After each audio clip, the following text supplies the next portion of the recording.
Bismillahirrahmanirrahim. Assalamu alaikum and welcome to Sky's the Limit. I'm your host Umar Khalid Butt.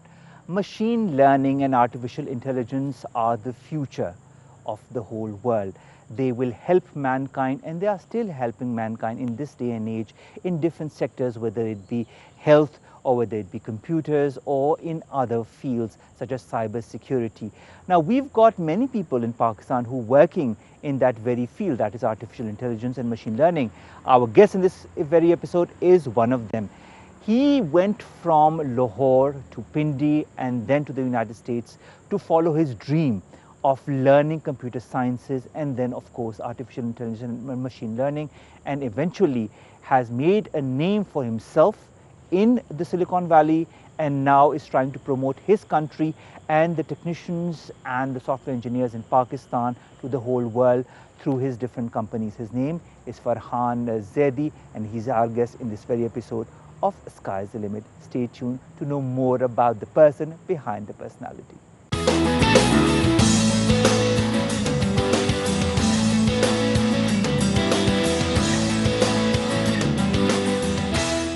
Welcome back, and now we've been joined by the man himself, Farhan Zaidi, our experienced software architect, designer and developer and so much more. Thank you very much Farhan Saab to have given us the time. You're welcome. Farhan Saab, as we do in our show, we begin from the very beginning. Born and bred in Lahore, the only brother, the elder one in fact, you've got 4 younger sisters. Was there a lot of pressure from your family while growing up as far as your studies are concerned? Yes, I would say it was. I mean, the normal, I would say. My father was a bureaucrat, so he did, and he and my mother is a teacher. She still teaches at Beacon House, and she's been teaching for 35 years. Mashallah. So I come from a family that is literary and academic, and kind of, so there was some pressure, I would say, yeah. All right. To do well, to excel in the studies. You know. Being the elder one, what kind of direction did your parents want you to take?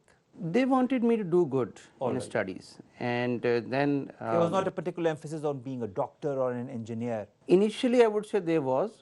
My father wanted me to be a doctor when I was very young, but then things changed, and I opted for engineering, and he was fine with it, and then I went to the engineering school. All right. Tell us a little bit about the UET, the University of Engineering and Technology in Lahore, where you did your bachelor's in electrical engineering. Why electrical engineering? At the time, it was considered the top thing in engineering when we were growing up, and we actually I did my intermediate. That was considered the elite engineering at the point.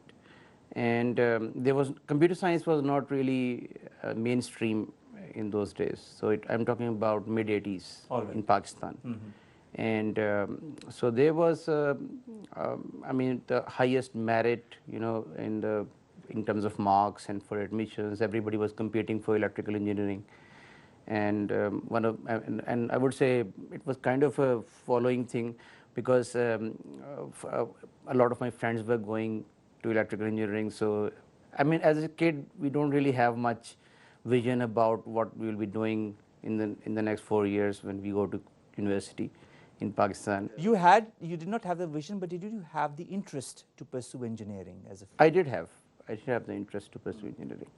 All right. How, I mean, and then after the electrical engineering, during it, did you kind of get more interested in the field, or you thought, no, this is not something that I want to do with my life? When I graduated, I thought that I needed to do something more. Like I was more interested in software at that point, so I immediately sort of shifted to software as soon as I graduated. So into computer programming rather. So I just did a couple of courses from local evening classes. I took evening classes right after my graduation, because when we graduated from electrical engineering, there was not much computer programming we did, but I was fascinated by it. But in the years when you were graduating, there was not much knowledge about computer sciences or programming. Was there in a country like Pakistan? There wasn't. But somehow I got interested in it because one of my professors, he was considered a very elite computer scientist throughout the world, Dr. Shahid Bukhari. I was really inspired by him. And so we used to hear that he's doing big things for NASA and all those things. And we were really thinking, okay, this is the way to go. What about your parents? Didn't they want you to be starting some kind of a job or be an engineer professionally as well, work for some kind of a company in Pakistan? Because nevertheless, you were the only boy and the eldest. And it was the late 80s, if we remember well. Those were the times when the pressures were at their maximum in Pakistan. So I won't deny that.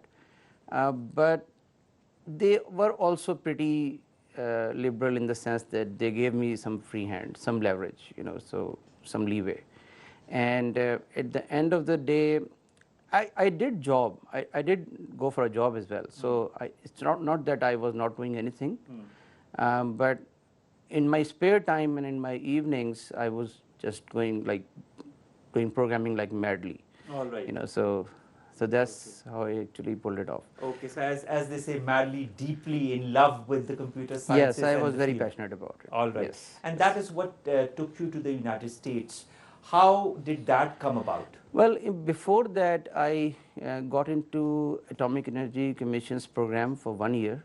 That was a very rigorous program with computer science training. It was not a degree because at that point there was not many institutions who were rewarding degrees like today. So they had a 1 year rigorous program, and I joined that, and it was a great program, and they were promising job after that. So I joined the job as well. But during my probation, I left it. After 1 year of job, and then I went to the United States. I started with Crestsoft then, and in Lahore. So basically that was 96 to 97. 96 to 97, yes. And how was that experience in Crestsoft? That really changed my life, I would say, because that was the first job that I did as a software engineer. All right. And I had a lot of experience developing, hands-on programming for a real job. I went to Holland as well on a project and stayed there for like 3 months, and I delivered the software to the client, and that gave me a lot of experience, a lot of useful experience. And when I came back, I just prepared, I thought that I needed to go even further. It was not enough, so I just applied for my master's and then did my GRE and all that. And then I just wrote. You went to the University of South Carolina in the United Southern States. California. Southern California, sorry. So going to the United States, being from a family maybe where the emphasis might have been at that time to stay in Pakistan and to take care of the family and to be established professionally, was there any pressure or any opposition when you said, oh, I want to continue my studies in the United States? Well, internally for me there was a lot of pressure because I got married actually before you went to US. Oh, all right. Yeah, so I even had a son. Oh, mashallah. And he was like 1 year old, but I wanted to go, and my family was all the way behind me. They were backing me up, my father, my mother, they were all for it. They said, okay, go and build your career and everything. And but there was obviously some pressure, obviously, and that because my family, my wife and my kid could not join me immediately, so I had to leave them for a while and then go there and then arrange for their visas if possible and everything. So I went there and I stayed for like 8 months there before my family could join me there. Tell us a little bit about your wife. Was it an arranged marriage? Did you know your wife before you got married? I knew her, but still it was an arranged marriage. All right. From the family, sir? No, she's outside the family. All right. And also a working woman? No, she's housewife. All right. Yeah. So you get married at a young age, in fact, just after completing your studies and hardly starting your job? I was like 26. Yes. Yes. Did that change your lifestyle? Because I've heard a lot of people in the computer sciences or in artificial intelligence, they put in day and night. I mean, they're extremely passionate about it. They hardly look on the personal aspect of their lives. Was it the case with you as well? Did you have to change post-marriage? Well, my wife had to change herself, I would say, and I also try to adjust. It is still to this day, and but I mean it's a struggle balancing the things, because you're right. I have to. All the programmers, all software engineers, they have to spend a lot of time. That is so true. How important is it to have a companion that understands you and your work? Extremely important. It doesn't work otherwise. I can tell you that. All right. You've got 3 lovely children. You've got 2 sons who are following in your footsteps. They're also doing computer sciences. One of your sons is, in fact, working with you as well. Did that interest to kind of follow in your footsteps come naturally, or kind of was there pressure from your end? No, my sons need to follow me wherever. No, there was no pressure, but I just saw them inclined towards programming right from the very early age. So especially like my elder son, who is now has joined me, he was in I think he was in 10th grade when he started programming. So he's pretty much into it, and the same with the other one, who is now in the second year of the university. How was it balancing the private life along with your studies in the beginning? Very difficult. A lot of pressure on you as well. How long did it take you to complete your MS? It took me about 3 years because of the job thing that was going on alongside. While you were studying, you started to work for Philips Semiconductors. Yes. How was that experience, your first experience in the US? It was very good. It also gave me a lot of thorough knowledge in terms of how to deal with the customers, how to deliver good software, good quality software engineering practices. I had very good mentors, some people from people from all over the world. I mean, they were pouring into US at that time because it was a .com bubble thing going on. Of course. So I mean that they were very good times. So I had a lot of people I learned a lot from. So you stay in Nortel for about a year or so? Well, actually, Nortel acquired my company, which I was part of. It was a startup company actually. So in my resume it says about a year, but actually I was part of the same company. So Zone Technologies, for which you were part for about 3 years, was that startup that you were talking about? Yes, but that was a separate. Then it actually spinned off from Nortel, and that was a very. It also became a big company in itself, and I stayed there for 3 years. How important is for you to have a good team under you, and what kind of a team puts a company forward or makes a company progress? I think the primary thing that every manager or every leader of the company has to understand is that it's not the technology and not the product that makes a company, it's the people. Actually, at the end of the day, people, because a lot of people believe that, which I've seen here, especially in Pakistan, the way the culture is, that it's the people are disposable or dispensable, I would say, and the real thing is the company. So people come and go. It doesn't work that way. People are the backbone, the core of the. But how do you make companies, how do you make administrations realize that? Because a lot of people still in this day and age do not realize that, Farhan sir. I mean, you can just try to make them understand, but usually it takes a while to sink in and register after a lot of experiences, bad experiences, and failing the companies.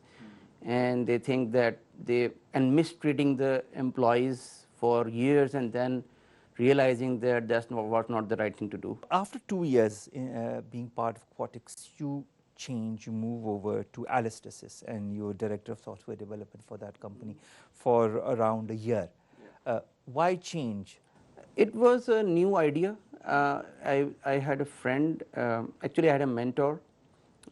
His name is Dr. Qasim Sheikh. He's also a professor at Air University these days. All right. He asked me to join this new venture, One of the guy was a Pakistani in US in Silicon Valley, and he was starting his one thing, a new venture based on for the idea was new. It was about video processing, and I was also interested in that. So it was something more challenging for me. When you talk of video processing, what exactly do you mean for laymen such as They myself who were don't doing understand? at that time. It was a big deal to do video compression, All right. and in a very efficient way, so that you can transmit a video from one place to another over networks, because networks were not that fast. So compression was important. So you reduce the size of the video, so it can be transferred. Just like they talk of MP4 or MP3. Or Those are the things that were being developed in those days. So I'm just talking about those actually. Yeah. All right. So was that experience more exciting then because you went into a different field, into video compression? It was exciting, and I had a chance to face the customer directly and deliver a few softwares. I traveled a lot with that company, and but then another opportunity came, and one of my friends, he asked me to join him because he was also starting a new company. He was a friend. CTO, you're talking of CTO. Yes. No, I'm talking about Media Routes. I was a CTO of Media Routes. All right. And that was, of course, located in Canada. So did you move from the US to Canada? No, at that point, I came back to Pakistan. Okay. Actually, the company was in Canada, but we had a back office in Pakistan, which I was running. But a lot of things associated with Media Routes, software architect of the communication middleware that was called AMPS, then Media Routes service delivery platform, then Media Routes service management platforms, different kind of softwares that I won't go into because a lot of my viewers won't understand the nitty-gritties of software. But this field, computer sciences, is a field that you can manage being in any part of the world, and you can manage the whole world from being in a little office in one corner of the world. Yes, we can. I mean, the world has changed, and a lot of people don't realize this, especially for people of my generation and even younger than me, which have become business leaders and entrepreneurs. They don't realize it, and it's very the change is so drastic and so subtle in the sense that for example, I can give you one example. I was involved in a project recently where 5 teams were working. One was in US, one was in Turkey, Istanbul, one was in Barcelona, one was in Lahore, and one was my team in Islamabad. So the whole project was distributed in 5 places, and they coordinated and from different countries and everything, and on a single project. And there were timelines which were being met, deliveries were being made to the customer, and everything was going smoothly. And we had a lot of meetings, chats and channels, project management tools, which were all online. Basically, if I want to go to a workplace every day and drive 2 hours in the rush, and and come back in the rush hour and traffic jams and all that, would that make me productive or would that make me inefficient? So people don't realize. So the problem is there is a trust deficit, because leaders and business managers, they don't realize, they don't trust their employees that they will be really doing something. Even if they're not doing anything, but they're delivering, it doesn't matter. Especially in terms of IT and software development. I won't say any job can be done this way. Speaking of working from all over the world, what brought you back to Pakistan and why return to Pakistan? Initial reason was primarily my father and my parents. I used to think they're pretty much alone, and I should be there. And also being the eldest and the only son. Only son, yeah. So initial thought was that, but then I also realized that I made the right decision, because Which year did you return to Pakistan? 2005. All right. Wasn't that a time where computer sciences or the field that you were working in was really at its inception stage? It was to some extent, but actually the dot-com bubble had bursted and gone. Oh, all right. In 2000 after 9/11 and a couple of years after that.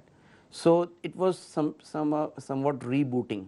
All right. So you would say, in terms Resurgence. of resurgence was there, and but the thing is that I realized that anything you can do because of the internet and everything, you can do by sitting here. There is no need for actually be physically present in the US or anywhere else to actually learn new technologies, to actually work on new cutting edge technologies, state of the art things. It's not really required anymore. So just by being in a present in an office in the US doesn't really make you a better engineer, not necessarily. If you have the experience, you have seen, you have been exposed already. So I worked for like 7-8 years in Silicon Valley. So I had a lot of experience there. What's the difference between Silicon Valley being part of that in the US and then coming back and starting your own thing in Pakistan? What's the whole perspective change that you got when you returned to Pakistan? Mostly, I would say that people I work with, like for my team members and employees, they have a very different attitude here in the culture and everything than the US.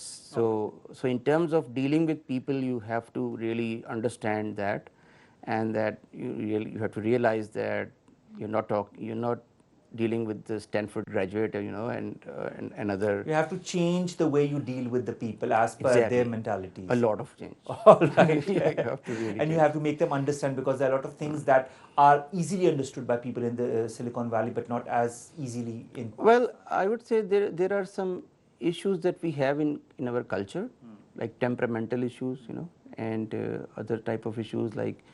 So you have to be really cognitive of that. All right. So All right. Speaking of cognizance, in 2016, you become the co-founder and the CEO of a company that is called Grid Bricks. Why found a company like Grid Bricks? What was the intention behind it? At that point, I had some differences with my co-founder in my previous company, Media Routes. So basically, we wanted to go into different directions. All right. So there was a parting that was already happening. So it happened. So I had to start something. So I said, okay, let's start a consulting company first.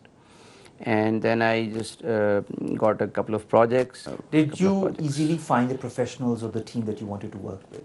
Some of the people that joined me, they have been working with me, or they had been working with me for the past like 15 years. All right. 10, 15 years. So they knew me and I knew them very well. And also there is another friend from my UET days, Lahore University days. Who joined you? Who joined? Yeah, he joined me as well How on a part-time basis, but he still is. How important is it for you to retain individuals or team members with whom you have a good working relationship? Because as you told me, you've been working with some people since the last 15, 16 years. I think it is very important. People should trust you. You should trust people. You should actually make them feel that you care for them. They should actually feel that they have a growth with you. They're going to get some growth with you. That's very important feeling on both sides. Has to be there. All right. Now, Grid Bricks, you did design and development work in certain areas that I myself don't understand, so I'd like to know from you. Sure. What is Node.js? What is microservices? What do you mean by middleware? What do you mean by API framework development and data intensive Well, these applications? are very computer science savvy terms. Okay. I would try to tame them down for you. Please simplify them. Simplify. Basically, when you have doing web development or you have a web service, as you all know, there are so many web applications around, and even mobile applications. There is a front end where you are dealing with the interface, user interface, like you are clicking some buttons or mouse clicks and doing things, and dealing with menus and all that. And then there is a back end, which is on the server. So this Node.js is on the back end, is somewhere in the cloud or somewhere on the data center, and the user interface or the application that you have that is open in your browser, web browser, or in a mobile, it actually talks and communicates with the thing running on the server. That's also piece of software. All right. So that server thing is built in many technologies. One of them is Node.js. In 2018, you built your own company. It's called Dream AI. AI, of course, meaning artificial intelligence. Uh, why build on artificial intelligence? Was it something that kind of always excited you as a Well, programmer? let me give you a little background about artificial intelligence and machine learning. It has been around for like decades, but For us in Pakistan, it's very new. It's something that's very new. yeah, it's actually new and old both for the whole world. All right. In the sense that in the 90s when I was in US, people used to hide their degrees if they had any artificial intelligence. Why? Because there was not enough computing power to actually do anything useful with it. Most of the things were in research and they were not practical. Very few applications were really practically found to be of any value. So there was no demand for the jobs because there was no cloud, there was no internet had barely begun, and there was no fiber to the home and all those things we have right now, and infrastructure was not there. But then these things changed in like the early 2000s. So 2005, 6, 7 time frame, cloud came and all that. And suddenly those research that was dormant and frozen kind of thing, it sprung up into life. And just people started doing marvelous things and breakthrough after breakthrough started happening. And then by the 2015 and 16, things were so much hyped that for the whole world that they said, okay, well, wow, this is, I mean, there were wow moments, going on. So those projects are going on at the same time as your dream project, that is Dream AI. Yeah. So I just spent all of my time on this one. All right. And I just learned machine learning, artificial intelligence on my own first. Really? Yes. How did you learn all of that on your own? Online courses and books, reading books. Thank God for internet. And doing full coding.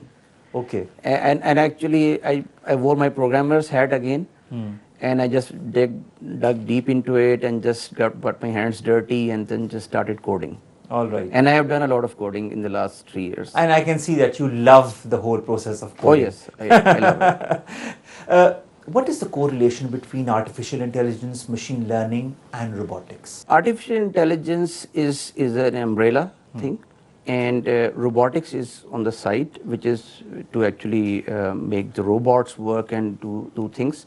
Based on artificial intelligence. The brain of the robot is artificial intelligence based, and machine learning is a sub part of artificial intelligence. All right. So it's a subfield within the domain of artificial intelligence. One of the main objectives of you making Dream AI, as you have cited, is to build a team of highly talented engineers with the objective of gaining advanced level expertise in deep learning frameworks like, I'll quote Keras or TensorFlow or PyTorch. I mean, these are names that are so alien to me, but are very familiar to you. Have you been able to make that dream team?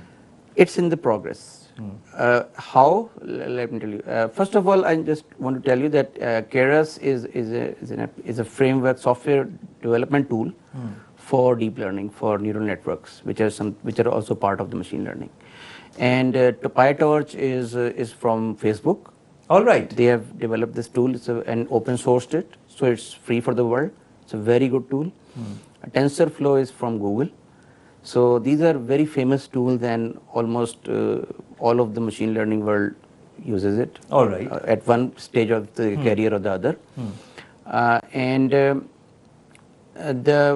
What I am doing is, I also said that there's a very dire need for bridging the gap between the researchers in AI and machine learning, which we have plenty, by the way, in Pakistan as well, and developers or software engineers who are in the field or who are transitioning into this field, so that they are able to do something and deliver something to the real world and clients and applications for the real world applications. So that's not happening at this point.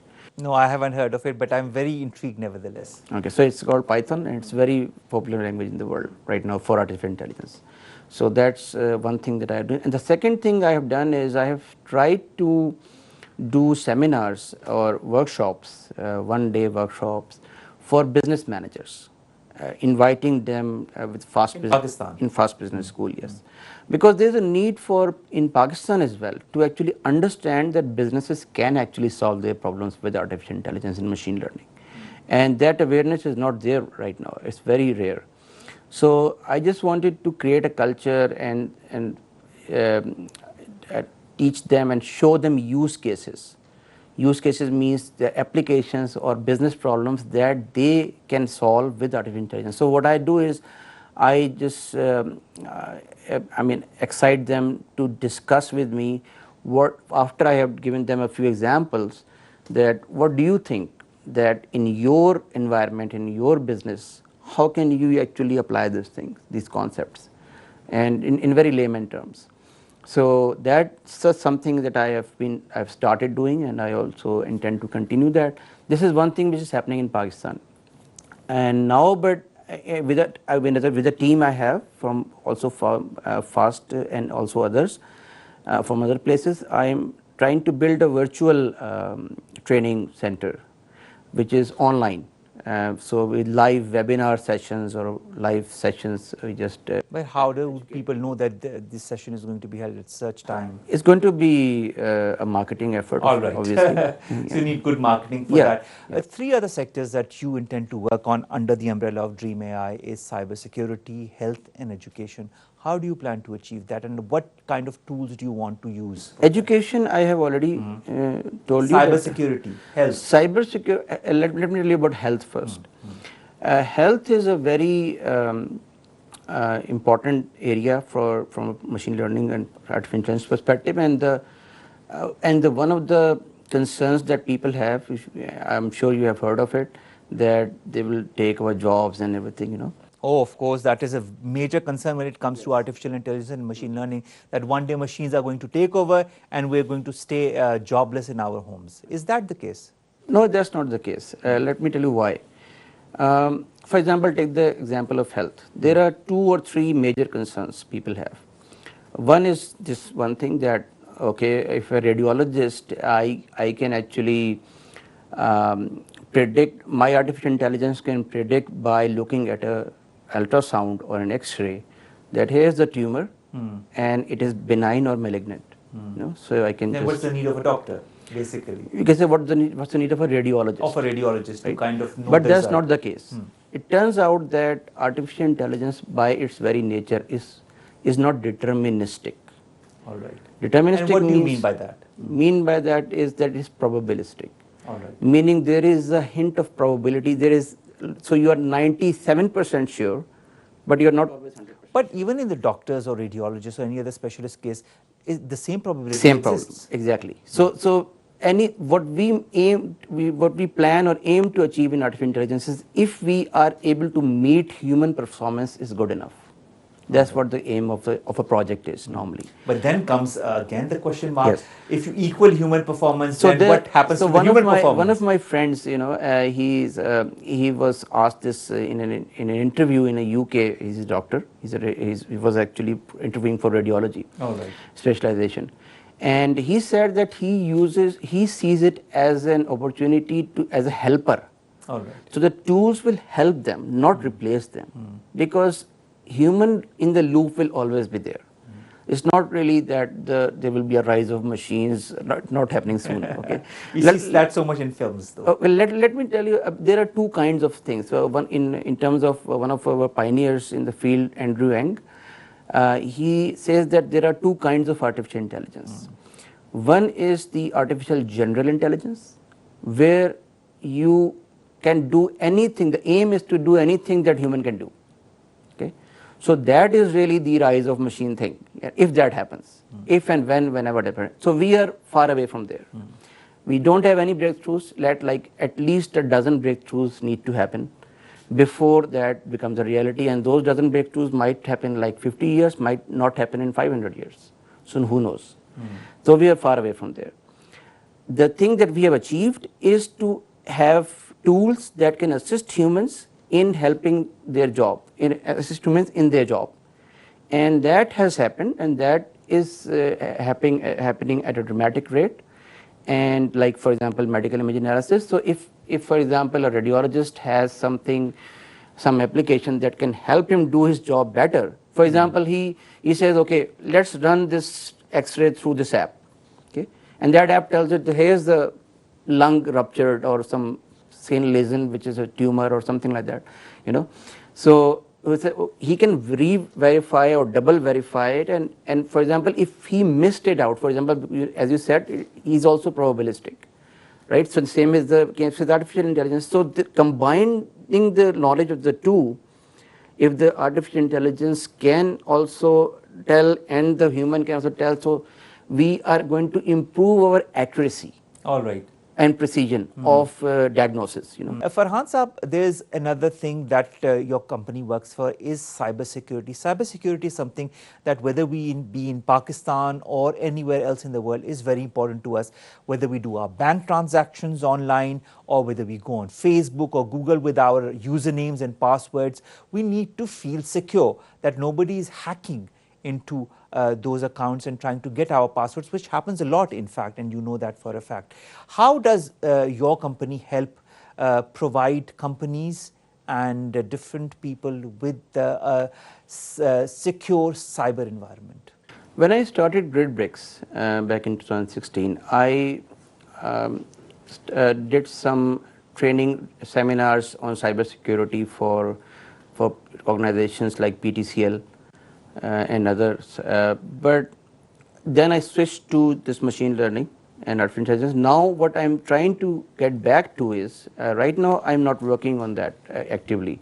But what I'm trying to get back to is, I have a few friends who are actually collaborating with me on that, is to apply artificial intelligence on cybersecurity. All right. Because normally what we have is in the malware, which is or viruses and those, they are based on not based on artificial intelligence, their detection and their identification. So the software that you install in your computer on your computer, they are not based on artificial intelligence. But artificial intelligence can really help there, and people are doing a lot of work on research on that.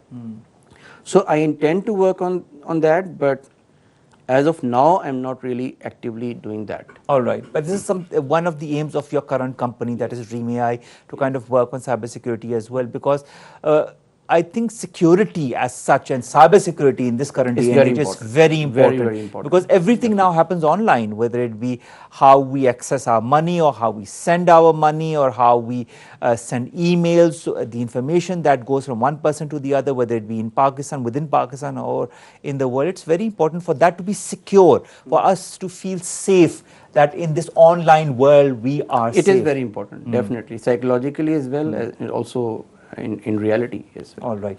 So speaking of the different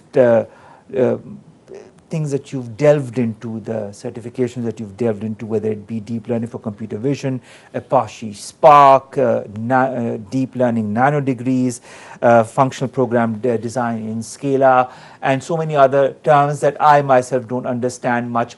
How does that make one more secure or more professional or more adept to computer sciences? Well, you have to choose the right trainings and courses. These are all online courses that I have done. This is, if, of course, when you delved into artificial intelligence, Yes. and you wanted to kind of Learn. be at the best. Yes, so I needed to learn and with a diverse set of technologies. These are all technologies, basically. And one of the things, the nano degree, I would like to mention that is important, because this is a website that has a very different concept of learning and education from traditional education. And especially what they have done is that it was funded by a Stanford professor. All right. And the idea was that this whole thing about MS and PhD and all those and the bachelor is not good. All right. His views was that. So he was saying that you have a very focused 4 to 6 months degree, which he called nano degree. All right. it will be just based on one thing. So, for example, there is a degree for self-driving cars. There is a degree for machine learning. There is a degree for artificial intelligence. There is a degree for web development, and similarly, one topic. Because you, in 4 years, when you are studying in university or college, you're learning a lot of things. So what they do is they have one objective for 6 months, and they just all the subjects which are required to meet that objective alone, they just give you those in bite sized, in small bite sized helpings, and then just teach you enough mathematics, enough programming just to achieve that goal. So at the end of the day, you know that thing very well. And so you can even do a job, and you can actually be productive for that particular job. All right. So for example, if you are a self-driving car engineer with a nano degree from university, they will then self-driving car companies like Mercedes or BMW or whatever, Tesla or whoever are working in that domain, they will hire you. All right. So you don't have any bachelor's degree, you don't have any master's, you have nothing. So that's a very revolutionary concept in education. It's all online, it's all remote. You can just, they have these videos and then the projects which are mentored and reviewed by industry professionals. So you just have to work and code yourself through those projects, and then they review them, and then they will give you feedback, and if you actually meet their specifications and feedback, then they pass you, otherwise they don't. So that's a very new thing that I have been also a part of. I got a scholarship from Facebook for doing that. Really? Yes. So that was a very good experience for me. Right. I did it in deep learning. So all right. Speaking of nano degrees, a lot of people don't know about these degrees, and it's very important that we talk about that, because that will generate interest in our youth as far as getting those degrees, because we all want stability in our careers. And for those who are studying computer sciences or artificial intelligence, it's excellent to have a nano degree in some sub-specialization, so that companies can then hire them as well. How much of an interest do you feel, being in Pakistan, is in the computer sciences or artificial intelligence domain? There is less interest. For the reason for that is that there is less education and awareness about it. So, for example, small and medium enterprises, let's take that example. A lot of every enterprise generates data.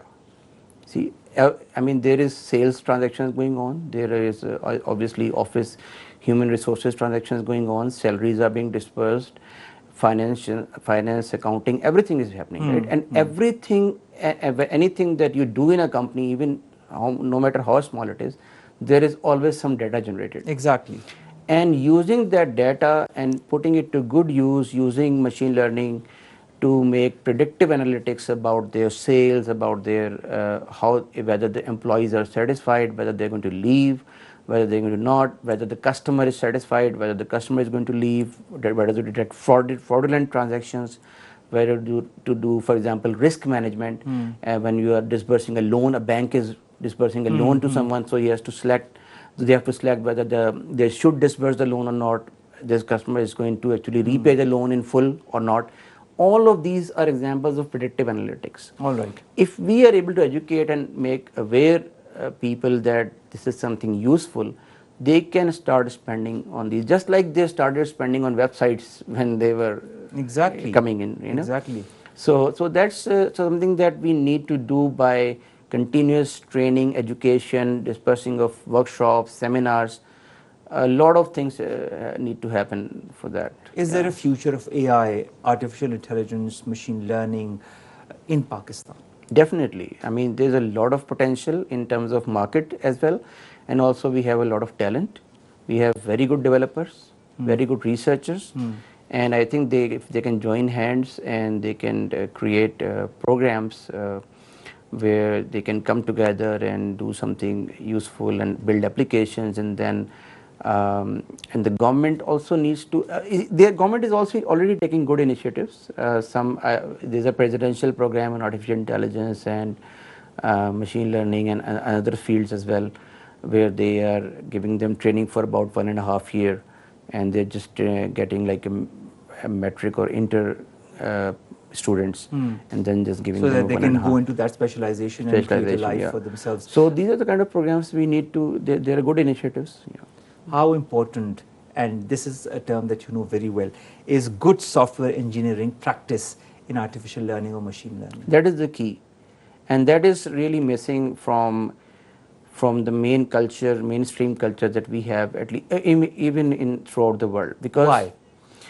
a lot of people who come into artificial intelligence and machine learning, they come from either a statistics background or data analytics background, or I mean those kind of backgrounds, mathematics background.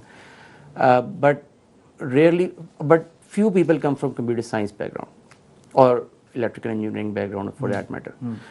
If they, so they don't know good software engineering practices, and that's why when they have, they can actually create good models, which we call them models in machine learning, which is the output or that we are going to deploy for the customer, the artifact that we deploy. But the model, once it is deployed, it has to go through a life cycle of software engineering, because the model needs to be retrained, the model needs to be available all the time, the model needs to scale up, scale down as the customers that use it increase in number. So the model, for example, if your model is just down all the time because a lot of load is on the service, you know, so nobody is going to use it. So those are the kind of things that we need to learn, because this is a different sort of artificial software engineering from the traditional software engineering. What should we look from you and from your company look out for in the coming months and years? What are you working on currently? I'm working on something, couple of things that are very exciting.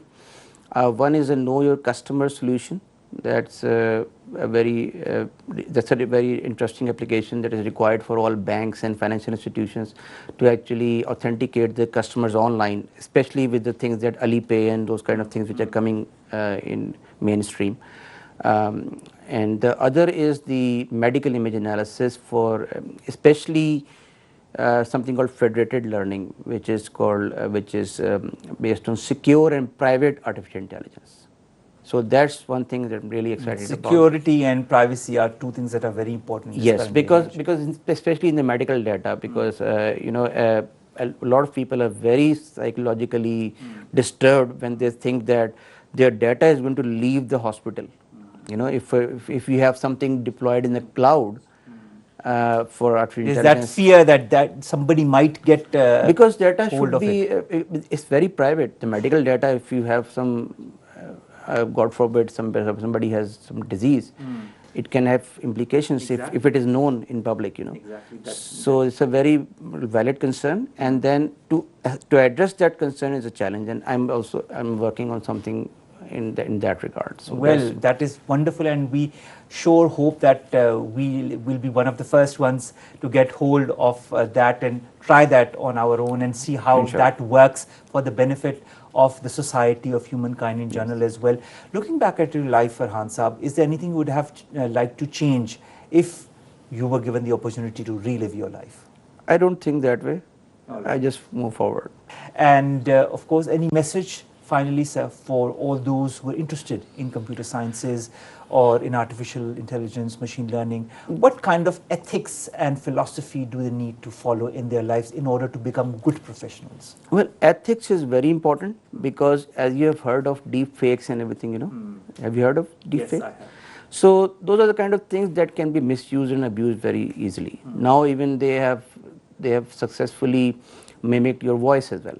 So if you are generating a video of someone, some celebrity or something with voice also mimicked, you can just put anything in their mouth. You know? So those are the kind of things that we have to be aware that we don't do that. Okay, so and also on the cybersecurity side, there is a very good research going on to actually detect those fakes and, you know, and fake news and fake images, fake videos, fake voices, and so on.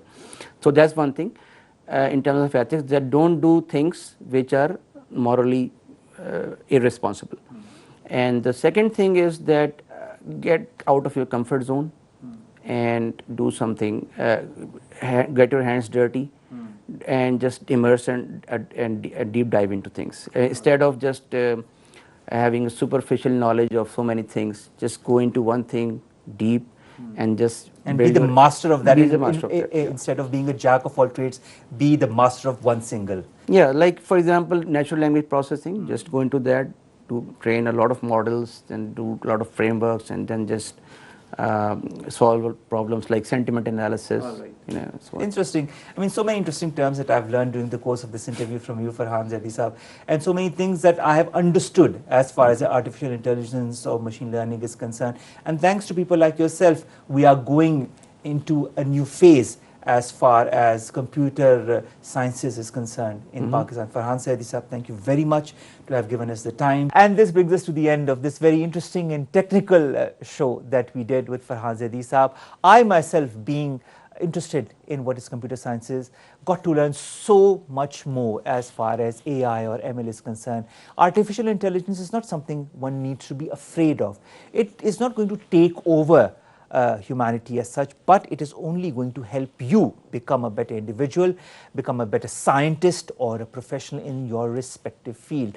So work on it, and if you like computer sciences, artificial intelligence, go for it. And where there's a will, as Farhan Zaidi Saab has amply shown us, there is always a way, and you can make a name for yourselves, your society, and your country in that regard. Umar Khalid Butt bids you farewell from this episode of Sky's the Limit. We'll be back inshallah next week, same time, same channel. And Farhan Saab, thank you very much.